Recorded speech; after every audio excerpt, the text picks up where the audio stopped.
Assalamualaikum warahmatullahi wabarakatuh. Alhamdulillahi rabbil alamin alladzi bi ni'matihi tatimmus shalihat. Asyhadu an la ilaha illallah wahdahu la syarikalah wa asyhadu anna Muhammadan abduhu wa rasuluh. Allahumma salli ala nabiyyina Muhammadin wa ala alihi wa sahbihi wa man tabi'ahum bi ihsanin ila yaumiddin. Amma ba'd, mu'asyiral muslimin wal muslimat, hadirin wal hadirat, rahimani wa rahimakumullah. Alhamdulillah, sore hari ini Allah subhanahu wa ta'ala memberikan taufik dan hidayah kepada kita, sehingga untuk kesekian kalinya Allah subhanahu wa ta'ala memberi kesempatan kepada kita untuk bersama-sama berada di salah satu rumah di antara rumah-rumah Allah ini, dalam rangka kita menambah ketaatan-ketaatan kita kepada Allah subhanahu wa ta'ala. Kita berharap sampai di hari ke-7 Ramadan tahun ini Allah subhanahu wa ta'ala menerima semua jenis amal ibadah yang kita lakukan. Amin ya rabbal alamin. Sore hari ini kita akan lanjutkan membaca kitab Maqasidus Shaum yang ditulis oleh Al-Imam Izzuddin bin Abdussalam rahimahullahu ta'ala. Kita akan baca pada sore hari ini fasal yang ketiga dari kitab Maqasidus Shaum, yaitu tentang fi adabihi, yakni tentang adab-adab puasa. Qala al-muallif rahimahullahu ta'ala wa nafa'ana bi ulumi fid dharaini amin. Wa hiya sittatun. Adab-adab puasa ini disebutkan oleh muallif rahimahullahu ta'ala ada 6. Yang namanya adab ini maknanya adalah sesuatu yang jika kita lakukan akan menambah kesempurnaan pahala dari amalan tersebut. Akan menambah kesempurnaan pahala dari amalan tersebut. Ini yang disebut dengan adab. Dari setiap ibadah yang diperintahkan oleh Allah subhanahu wa ta'ala, para ulama menjelaskan di situ ada yang namanya adab.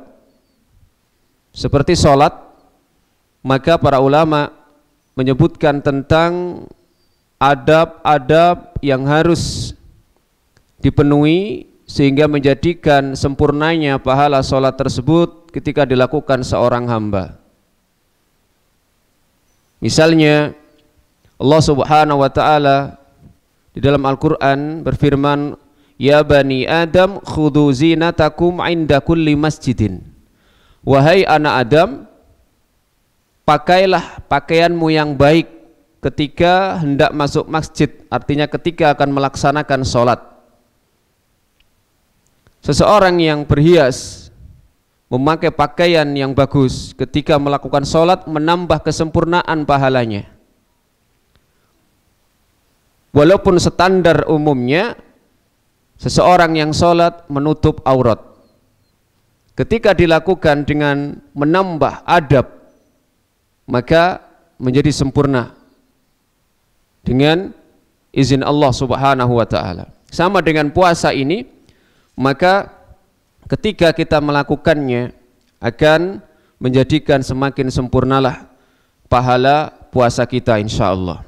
Dan ini disebutkan oleh beliau muallif rahimahullah ada 6. Yang pertama, hifdzul lisan wal jawarih anil mukhalafah.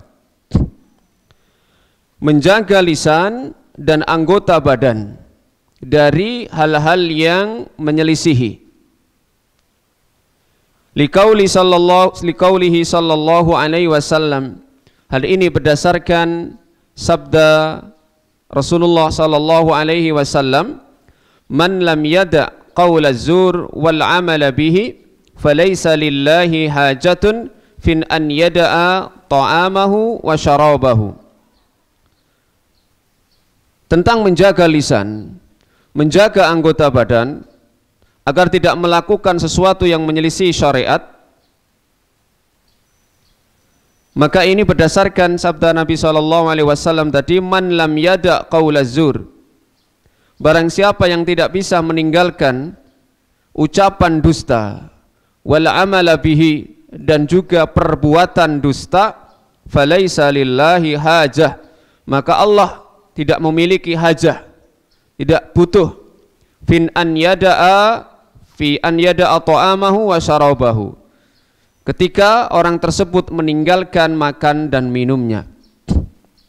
Orang yang berpuasa, dia meninggalkan makan dan minum, meninggalkan sesuatu yang membatalkan puasa, mulai terbit fajar sampai tenggelamnya matahari. Tetapi kalau hanya itu saja yang dilakukan tanpa memperhatikan salah satu di antara 6 adab yang disebutkan ini, yaitu bagaimana agar menjaga lisan, anggota badan, agar tidak melakukan hal-hal yang menyelisih syariat, maka ancamannya di sini Allah Subhanahu wa taala tidak butuh dia makan dan minum. Maka di dalam hadis yang lain Nabi SAW pun menyebutkan, rubba qaimin haddu min qiyamihi as-sahr. Bisa jadi orang yang berdiri melakukan sholat, dia tidak mendapatkan bagiannya kecuali dia hanya sekedar melekan saja, tidak bisa tidur, tidak tidur. Begitu pula warubba shaimin hadduhu min siyamihi al-ju'u wal atash. Orang yang berpuasa bagiannya hanya sekedar lapar dan dahaga. Kenapa? Karena dia tidak bisa menjaga adab. Di antara yang paling penting di sini adalah menjaga lisan dan juga anggota badan. Karena itulah para ulama mengatakan ahwanus shaum, puasa yang paling ringan itu sebenarnya minal akli wasyurbi, menahan diri dari tidak makan dan minum, itu saja. Jadi orang yang sekedar tidak makan, tidak minum di siang hari Ramadan, itu sebenarnya tahapan puasa yang paling ringan. Karena itu saumul atfal, karena itu puasanya anak-anak. Pokoknya yang penting gak mangan, gak ngombe mulai subuh sampai maghrib. Kadang-kadang lisannya tidak bisa terjaga dan seterusnya. Jadi ini puasa justru model yang paling ringan ketika tidak makan dan tidak minum. Maka lebih dari itu para ulama menjelaskan hakikatus siyam itu adalah menahan diri dari ucapan yang kotor, dari ucapan yang sia-sia, perkataan dusta, ghibah, kemudian namimah, dan hal-hal lain yang akan nanti bisa menggerogoti pahala puasa itu, bahkan mungkin saja menghilangkan pahala itu, sehingga tidak ada yang dia dapat kecuali hanya lapar dan dahaga. Sehingga di antara 6 amalan yang disebutkan oleh para ulama ini yang hendaknya kita lakukan selama kita puasa di bulan Ramadan ini, di antaranya adalah luzumul masjid, banyak berdiam diri di masjid. Mereka ditanya, kenapa harus banyak berdiam diri di masjid? Untuk menjaga pahala puasa kita. Sebab kalau nanti sudah keluar masjid, apalagi di zaman kita seperti sekarang ini yang penuh dengan ujian, penuh dengan fitnah, maka kadang tidak bisa kita mengontrol pandangan mata kita, lisan kita, dan sebagainya. Jadi ketika seseorang melazimkan dirinya ada di masjid di bulan Ramadan, ini memang dalam rangka untuk menjaga agar puasa ini tidak ternodai dengan amalan-amalan yang bisa mengurangi pahala puasa kita.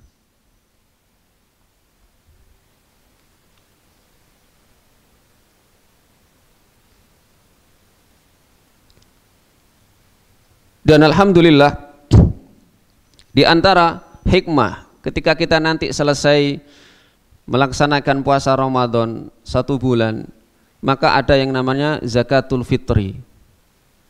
Dan zakatul fitri ini salah satu fungsinya membersihkan puasa kita yang kadang-kadang diisi dengan kata-kata keji, kata-kata kotor yang kita mungkin sengaja atau mungkin bahkan juga disengaja. Itu salah satu fungsi zakatul fitri. Dan ini bentuk rahmat Allah Subhanahu wa taala terhadap kita sebagai umat Rasulullah sallallahu alaihi wasallam.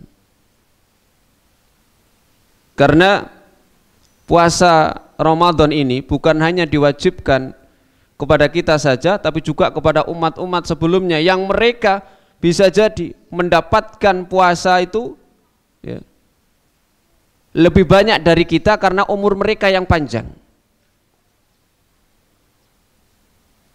Maka Asy-Syaikh Abdurrahman bin Nasir As-Sa'di dalam tafsir beliau memberikan penjelasan awal ketika menafsirkan ayat tentang kewajiban puasa. Ya ayyuhalladzina amanu kutiba alaikumusiyam kama kutiba alal ladzina min qablikum la'allakum tattaqun. Hadza akhbarallahu subhanahu wa ta'ala wa mannallahu ala ibadihi bisiyami Ramadan. Puasa Ramadan itu ternyata adalah karunia dari Allah Subhanahu wa taala untuk para hambanya. Terus siam Ramadan niku asline karunia. Cuman kadang-kadang sebagian kula kalian jenengan niki nganggep napa? Beban. Sebagian kaum muslimin niku nek wayahe wulan poso Ramadan sak wulan ngoten koyok-koyok enten beban. Padahal hakikatnya hal tersebut adalah karunia. Sehingga dalam rangka untuk memberikan semangat kepada orang-orang yang beriman dari umat Rasulullah SAW ini, Allah memberikan motivasi. Kama kutiba alal ladzina min qablikum. Puasa yang diwajibkan oleh Allah ini bukan hanya kalian wahai umat Nabi Muhammad yang melaksanakan. Umat-umat sebelum kalian juga diwajibkan berpuasa. Yahudi Nasrani itu mereka dulu juga diwajibkan puasa.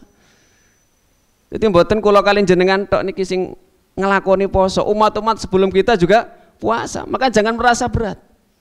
Wa hadhihi laisa minal umuri tsaqila, dan ini bukan termasuk perkara yang berat. Kenapa? Karena bukan khusus kita yang melaksanakan puasa. Sebelum umat kita pun mendapatkan sama-sama kewajiban puasa, apalagi kemudian la'allakum tattaqun, buahnya agar menjadi orang yang bertakwa dan akan bisa melampaui prestasi dari amalan umat-umat sebelum kita yang umurnya panjang. Wa fihi lailatun khairun min alfi syahrin. Di bulan Ramadan ini kekhususan bagi umat Rasulullah ada satu malam yang nilainya sama dengan 1000 bulan. Umurnya pendek 60 tahun, kalaupun lebih itu sedikit, tetapi bisa jadi prestasi amalan umat Rasulullah yang pendek ini bisa melampaui prestasi amalan umat-umat sebelumnya yang umurnya panjang. Dengan apa? Salah satunya dengan Lailatul Qadar. Coba kalau jenengan mendapatkan 5 kali sudah saja. Kita ini mendapatkan Ramadan berapa kali? Sejak balik misalnya umur 10 tahun sampai 50 sekarang berarti 40 kali kita mendapatkan Ramadan. Mosok mboten enten nyantol situ-situ oleh Lailatul Qadar. Atau misalnya sampai nyantol 5 kali, lah pinten berarti? 83 kali 5 pun pinten. Ini rahmat Allah Subhanahu wa taala. Maka kita menjaga dengan memperhatikan adab tadi. Yang pertama adalah kita menjaga lisan dan anggota badan kita. Maka disebutkan dalam hadis pula, wa idza kana yaumi saumi ahadikum fala yarfus wala yafsukh wala yashab.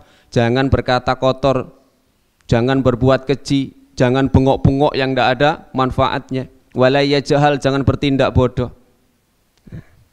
Kemudian yang kedua adabnya disebutkan oleh mu'alif rahimahullah ta'ala, idza du'iya ila ta'amin wa huwa shaimun falyakul inni shaim.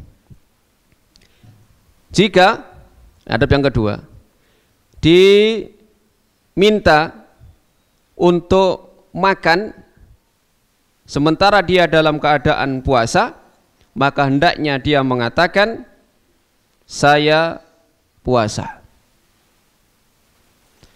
Dalam lafaz yang lain, fa in syatamahu ahadun, jika ada seseorang yang mengejeknya, mencelanya, au qatalahu utawi ngejak tukar padu, ngejak tukaran ngoten, falyakul inni shaimun, hendaknya dia mengatakan saya puasa. Berarti ini memang kondisinya bukan hanya puasa wajib saja, tetapi puasa sunnah juga. Kenapa? Karena ditunjukkan dengan ketidaktahuan seseorang. Di dalam hadis Nabi SAW, idza du'iya ahadukum ila ta'amin wa huwa shaimun falyaqul inni shaimun.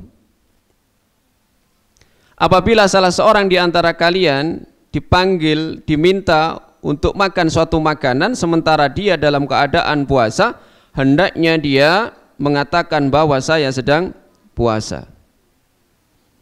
Berarti ini umum, ketika seseorang puasa sunnah kan bisa jadi orang lain tidak tahu sehingga mengajak dia makan. Walaupun ini dibahas oleh para fuqaha, bagaimana kalau seorang puasa sunnah misalnya Senin dan Kamis, bukan puasa yang wajib. Karena puasa yang wajib seperti misalnya puasa qadha Ramadan, ya, atau puasa kafarah, ya.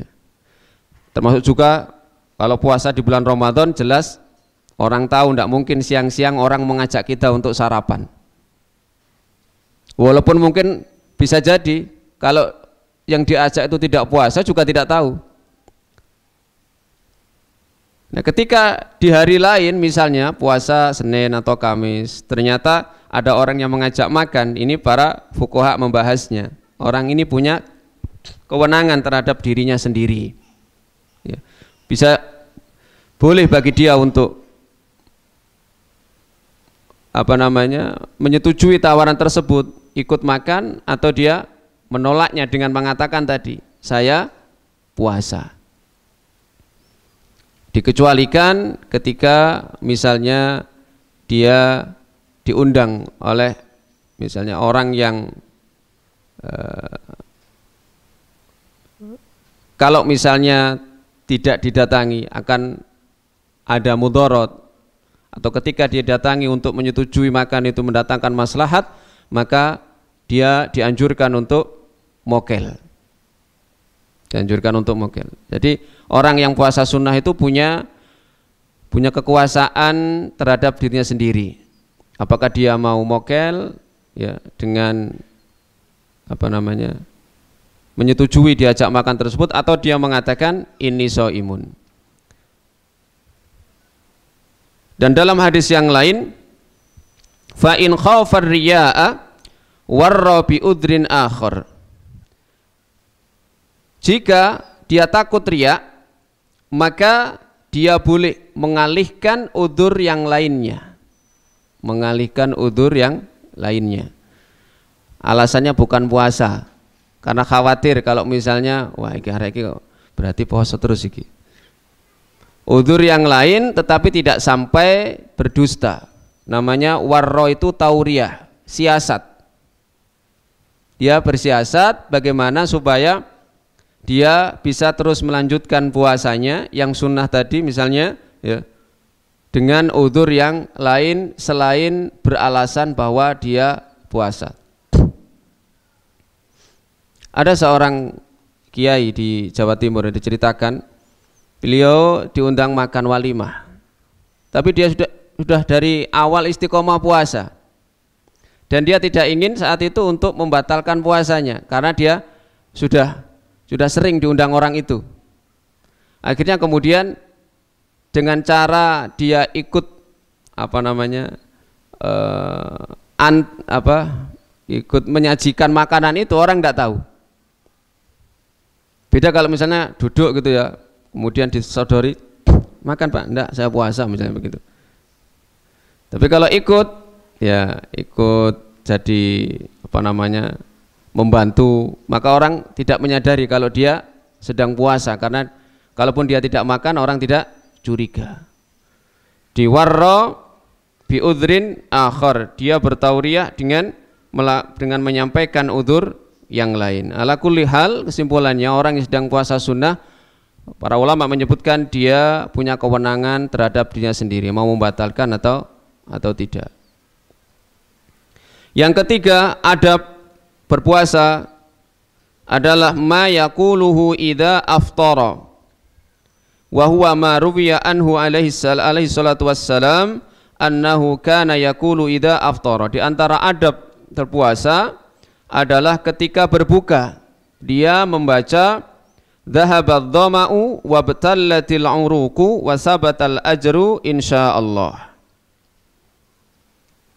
Dhahabadh dhama'u, telah hilang rasa haus, wa batallat, basah, al uruqu, urat atau tenggorokan, wa sabatal ajru insyaallah, dan mendapatkan pahala insyaallah.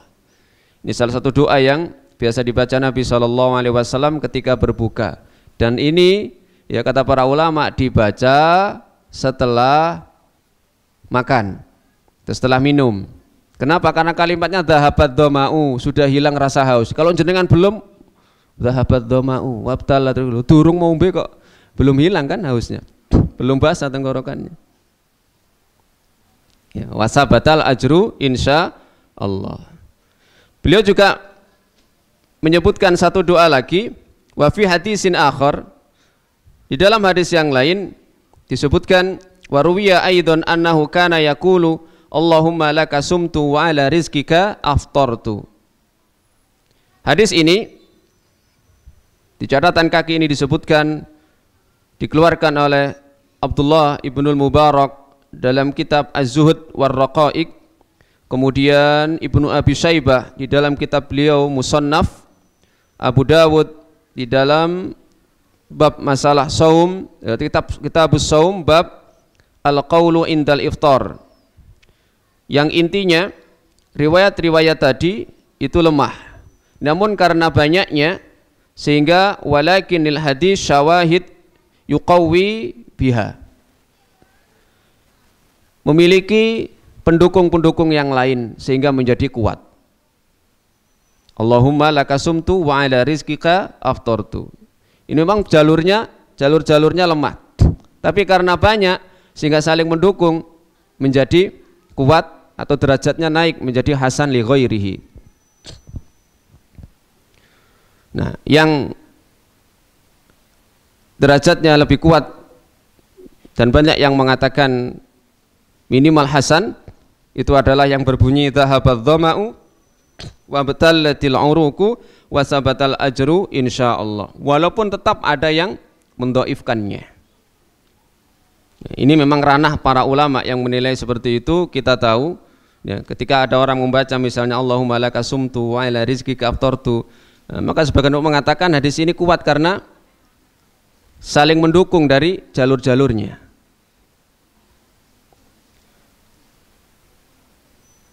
Selanjutnya di antara adab berpuasa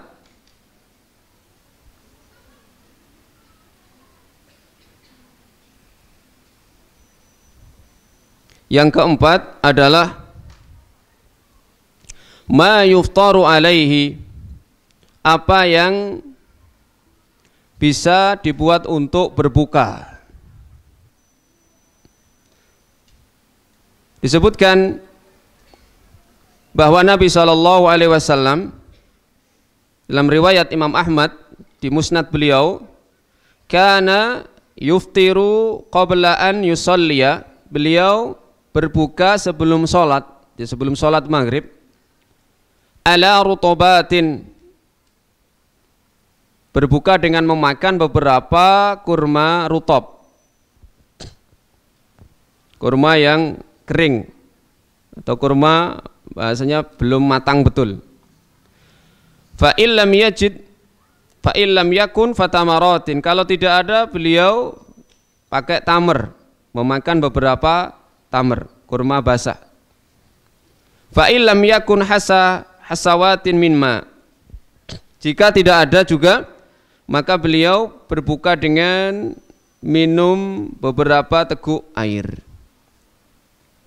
Sederhana, dalam rangka untuk takjilul iftar, menyegerakan berbuka, urutannya Nabi dengan rutab, dengan kurma yang kering atau agak mateng, kemudian dengan kurma yang basah mateng itu, kemudian kalau tidak ada dengan air.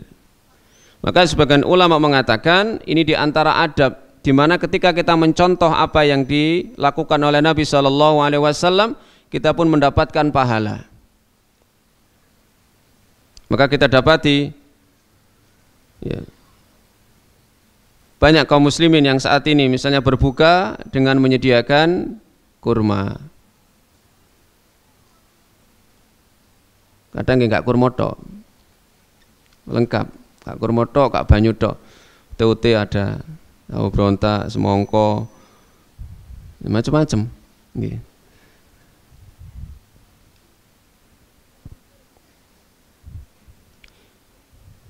Wa qala alaihi salatu wassalam, idza kana ahadukum sha'iman falyuftir 'ala tamri wa illam yajid fa 'alal ma' fa innal ma'a tahur. Jika salah seorang di antara kalian puasa, hendaknya dia berbuka dengan kurma. Kalau tidak ada, dengan air, karena air itu tahur, bisa mensucikan. Kemudian yang kelima, sekaligus yang keenam, ta'jilul fitri wa ta'khirus sahur. Jadi yang kelima, ta'jilul fitri, menyegerakan berbuka. Dan menyegerakan berbuka ini termasuk perintah Nabi Shallallahu Alaihi Wasallam, sehingga masuk dalam bagian adab berpuasa yang menjadikan puasa seseorang pahalanya sempurna. La yazalun nasu bi khairin ma'ajjalul fitra. Manusia akan terus dalam kebaikan selagi menyegerakan berbuka. Menyegerakan berbuka ini maksudnya adalah ketika sudah diketahui masuk maghrib, maka hendaknya dia membatalkan puasa dengan sesuatu yang ada di sampingnya yang dia temukan. Misalnya kalau tadi sudah disiapkan kurma, dia segera untuk makan kurmanya atau makanan yang lain. Tidak boleh dia menunda-nunda, apalagi dengan prasangka, wah kita tundane masih sisan kok isai ganjarannya cek tambah akeh, soalnya kan posoku tambah dawa. Ini malah keliru. Nabi menyampaikan la yazalun nasu, la yazalu ora gingsir-gingsir bahasa Jawa ini. Akan terus berada dalam kebaikan selagi manusia itu menyegerakan berbuka. Kecuali memang tidak ada yang bisa dikonsumsi ketika sudah masuk waktu maghrib itu.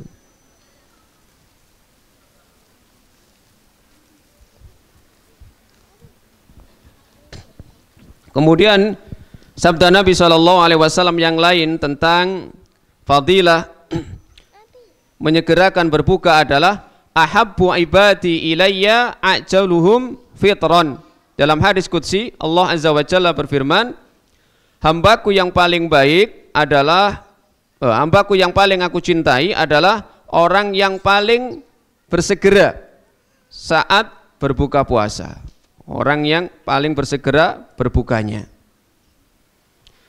Begitu pula Nabi SAW bersabda, la yazalud dinu dhahiran, agama ini akan selalu nampak menang, unggul, ma ajjalan nasul fitra, selagi mereka menyegerakan berbuka. Li'annal yahuda wan nasara yuakhirun, karena orang-orang Yahudi, orang-orang Nasrani mereka suka mengakhirkannya. Ya, walaupun mereka mendapatkan perintah puasa, tapi mereka di dalam berbuka suka mengakhirkannya. Dan kita diperintah oleh Nabi SAW menyelisihi model-model ibadah selain Islam. Misalnya ibadahnya orang-orang Yahudi, orang-orang Nasrani, maka tidak boleh bagi kita menyerupai model ibadah mereka. Seperti mengakhirkan berbuka. Ya, artinya berbuka itu kita makan kurma atau misalnya air, itu sudah namanya berbuka. Jangan sampai dari masjid, ya di situ ada takjil macam-macam ya, bahasanya takjil ya. Takjil itu sebenarnya menyegerakan. Takjilul fitri itu artinya menyegerakan. Nah, sehingga di Indonesia ini mengalami perubahan makna ya, pergeseran makna. Takjil itu ya, napa takjil niku? Kalau semongko, es campur, es oyen, ini takjil. Ketika sudah makan ya, kalau sak mangko semongkone ada UT-UT-nya, pulang ke rumah ditanya istrinya, wis buka ya? Durung. Komang takjil. Ya sama juga sudah berbuka namanya. Ya. Cuman kita menyegerakan. Ya. Kalau belum makan nasi, bagi kita belum berbuka.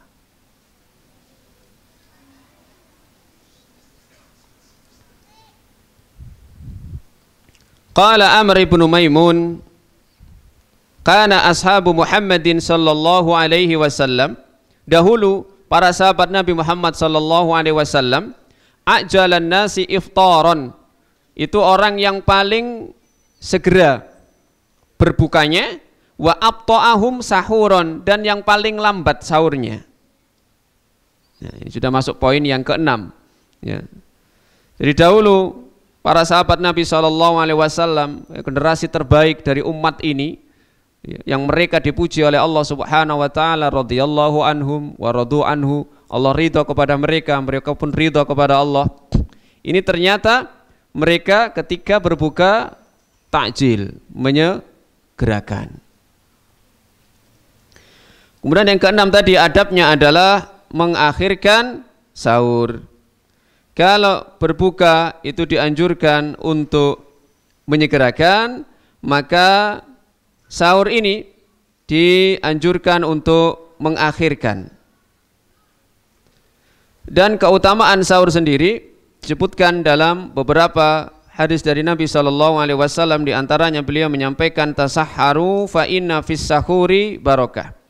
Sahurlah kalian, karena di dalam sahur itu ada keberkahan. Keberkahan bagi fisik orang yang sahur, dan juga keberkahan dengan mendapatkan pahala karena melaksanakan perintah Nabi SAW. Tasahharu, sahurlah kalian. Dan sahur ini menjadi pembeda antara puasa kita dengan puasa ahlul kitab. Al-farqu baina saumina wa saumi ahlil kitab aklatus sahur. Beda antara puasa kita kaum muslimin dengan puasa ahlul kitab itu adalah makan sahur. Mereka tidak mengenal yang namanya makan sahur. Bahkan di awal-awal puasa, sebelum turun surat Al-Baqarah ayat 187 itu, ukhilal lakum lailatas siyami, sampai hatta yatabayyana lakumul khaytul abyadu minal khaytil aswadi minal fajr. Itu mereka kalau sudah maghrib kok belum makan, maka sampai habis waktu maghrib tidak boleh makan lagi. Pernah seorang sahabat itu karena pekerjaannya berat di ladang, ini setelah asar tertidur, isinya tidak membangunkan sampai maghrib dan sampai habis waktu maghrib. Akhirnya kemudian karena sudah habis waktu maghrib, waktu berbuka, dia tidak berbuka lagi. Sampai keesokan harinya dia lanjutkan puasa, karena kerjanya di ladang, maka di ladang dia semaput, pingsan dia. Karena sudah tidak berbuka, tidak sahur juga. Lalu kemudian turunlah ayat dalam surat Al-Baqarah tadi 187, makan dan minumlah, wakulu wasrobu hatta yatabayyana lakumul khaytul abyadu minal khaytil aswadi minal fajr, sampai jelas benang putih dari benang hitam, yaitu waktu fajar. Boleh silakan makan dan minum mulai maghrib sampai subuh. Kemudian summa atimmus siyama ilal lail. Nah, kalau sudah subuh, sempurnakan puasa itu, lanjutkan sampai malam yang ditandai dengan tenggelamnya matahari, yaitu saat maghrib tiba. Nah, setelah turun ayat itu, maka dibolehkan makan dan minum malam sampai waktu subuh. Dan termasuk pembedanya tadi adalah tidak adanya makan sahur, puasa orang Yahudi maupun Nasrani. Dan sahur, para ulama menjelaskan itu waktunya ya minimal dimulai setelah tengah malam. Itu sudah secara istilah disebut dengan makan sahur. Kalau belum tengah malam, maka belum dikatakan makan sahur. Dan tengah malam itu dilihat mulai masuk maghrib sampai subuh dibagi dua. Tidak harus jam 12 tengah malam. Bisa jadi jam 11 lebih 30, jam 11 lebih 20. Tergantung berapa jam antara maghrib dengan subuh kemudian dibagi dua. Nah, tengah-tengahnya ini disebut tengah malam. Nah, makan setelah tengah malam ini secara istilah disebut dengan makan sahur, walaupun yang afdol diakhirkan. Sehingga kalau ada misalnya di antara kita setelah selesai sholat raweh, marung terus mangan malih, wis aku tak sahur pisan. Kate turu nggih, jam 10 mulai nang omah mangan, wis aku tak sahur pisan. Belum dikatakan sahur karena jamnya belum. Niku jenenge mindo.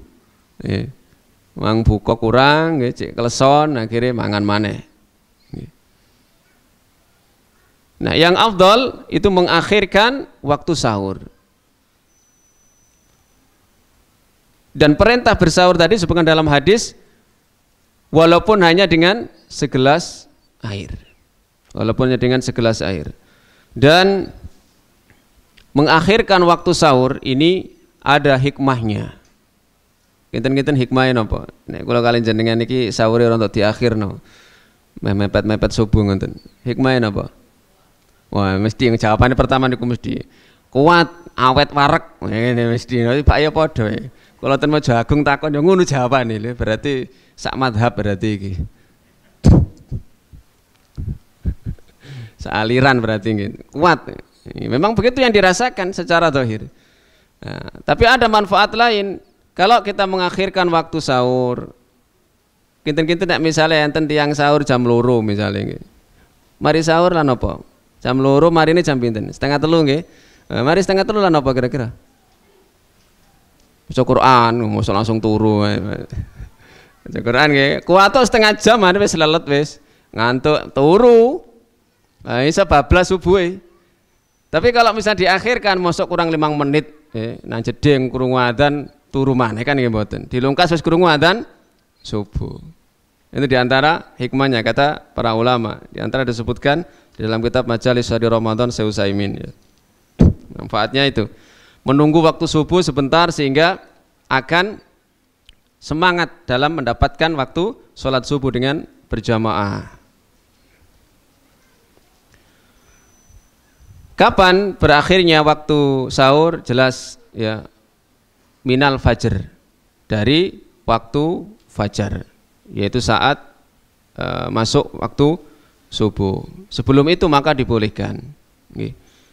Adapun misalnya kita mendengar kata imsak, ya, imsak itu tidak berarti batas akhir seseorang tidak boleh sahur. Nabi mengatakan, wa idza adzana ibnu ummi maktum fakulu wasrobu. Kalau Ibnu Ummi Maktum itu masih adzan, jadi Nabi itu punya 2 muadzin, kadang-kadang gantian juga antara Ibnu Ummi Maktum dengan Bilal. Kadang-kadang Bilal itu di pas subuhnya, kadang-kadang juga pas sebelum subuh. Cuman tidak gonta-ganti tiap hari. Jadi adzan 2 kali subuh itu bagi yang mempraktikkan itu kalau bisa jangan sama orangnya. Kenapa? Karena zaman dahulu orang bisa menengeri. Apa menengeri kayak? Meniteni. Meniteni. Oh, iki adzane Bilal. Masuk subuh berarti pisan. Suaranya ndak asing. Tapi kalau misalnya kadang sebelum subuh, kadang pas subuh, wah bingung. Ki apa sih, kadang Bilal, kadang. Jadi ada suara khas. Oh, ini sing adzan Abdullah bin Ummi Maktum. Ya, belum subuh. Oh, ini Bilal, berarti sudah masuk waktu subuh. Ya. Jadi sendiri-sendiri. Karena zaman dahulu ya mereka tidak memiliki perangkat untuk mengetahui waktu sholat seperti kita sekarang ini. Ya. Dengan melihat jam dan seterusnya.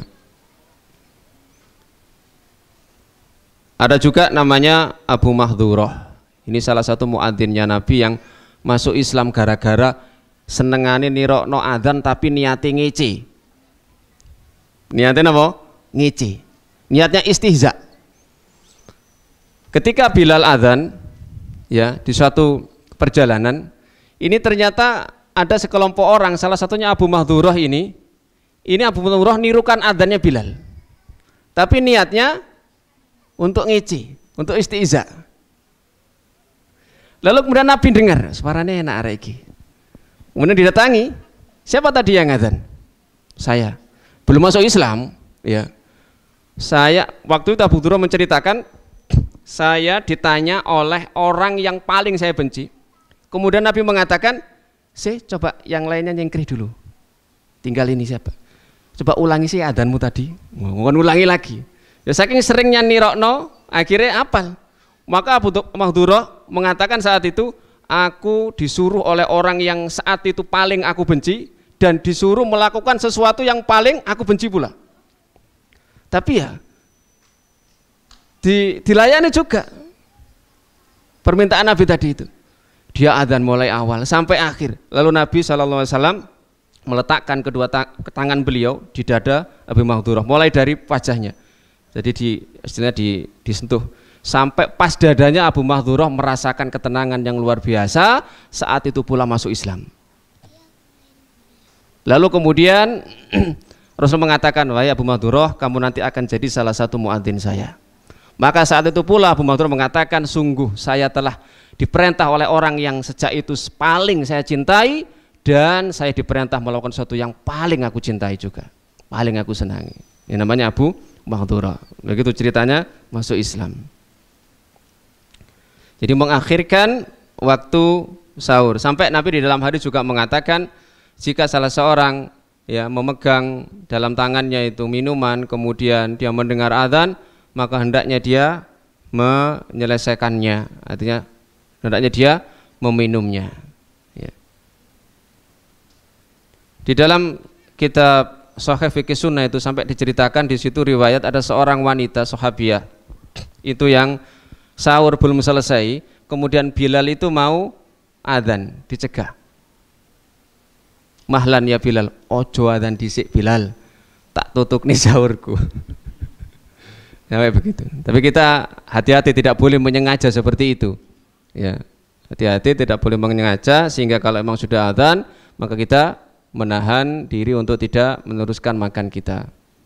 Ya, jadi ada 6 adab yang disebutkan dalam kitab Maqasidus Syiyam ini oleh Al-Imam Izzuddin bin Abdissalam, di mana yang pertama napa wau? Hifdzul lisan. Oh, nasi nyatat alhamdulillah. Ini model-model ngandal no apalan kabeh niki luar biasa.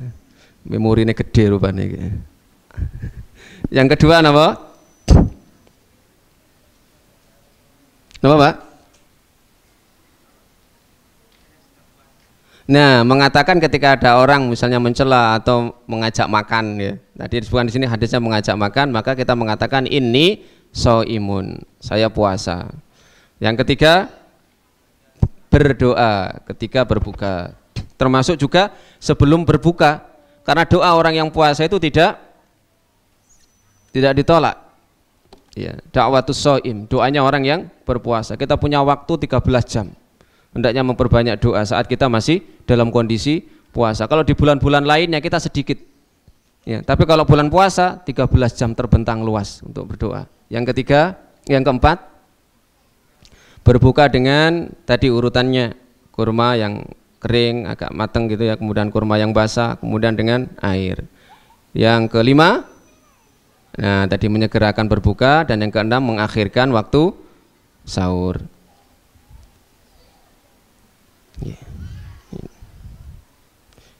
Insyaallah ini yang dapat kami sampaikan pada pertemuan kita pada kesempatan sore hari ini.